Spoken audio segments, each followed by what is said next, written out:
આગળના વિડીયોમાં દોસ્તો અમે તમને બતાવી હતી માટીની રબડી બનાવીને, તો એ માટીની રબડી અત્યારે અમારી કટન થઈ ગઈ છે. પપ્પા એકદમ કાઠી થઈ ગઈ છે ને અત્યારે રબડી? એક દિવસ પડી રાખવી પડશે હજુ એ? કાલ ભેગી થઈ જશે દોસ્તો. આ માટી જો અત્યારે બહાર કાઢી છે, અહીંયા જમીન પર એક દિવસ હજુ પડી રાખવી પડશે અને જમીન ઉપર પડી રાખ્યા પછી એક દિવસ પછી આ માટી બિલકુલ તૈયાર થઈ જાય છે. જો મમ્મી ને મારા પપ્પા અત્યારે બહાર કાઢે છે માટી.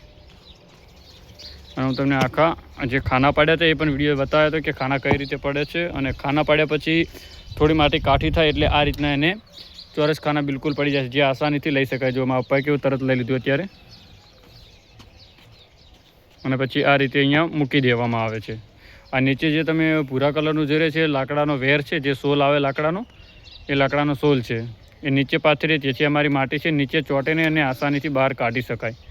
આ જુઓ અત્યારે આ ખાનું પણ કાઢવાનું છે. એક તો અત્યારે ઓલરેડી નીકળી ગયું છે. આ જુઓ આમાંથી માટી કાઢી લીધી છે. આની અંદર ખાના પાડવાના પણ બાકી છે અને સામેનું જે ખાનું છે ગાળિયું એ પણ હજુ અમારે કાઢવાનું બાકી છે. આ કુંડી છે, આની અંદર માટી નાખી અને પછી રબડી બનાવીશું અમે.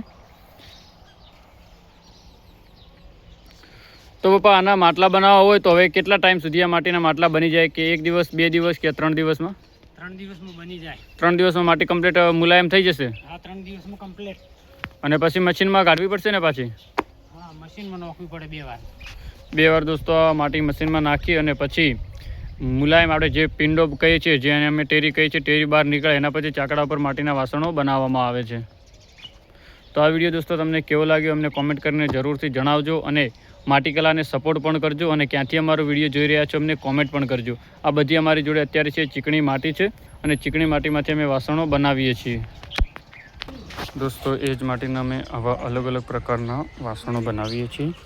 આ છે રામપાત્ર અને આને મોટું કોડિયું પણ કહેવામાં આવે છે. આની અંદર વેરાવા આવે છે અને પછી અમુક મોટા દીવા કરવાના હોય તો અખંડ દીવો પણ આ જ કોડિયામાં કરે છે. અને અખંડ દીપક બનાવવાના પણ અલગ અલગ પ્રોસેસ હોય છે. દિવેટવાળા હોય છે, ગોળ હોય છે, પંચખૂણિયા પણ હોય છે. અલગ અલગ જેવા દીવા જોતા એવા અમારે ત્યાં તમને મળી રહેશે.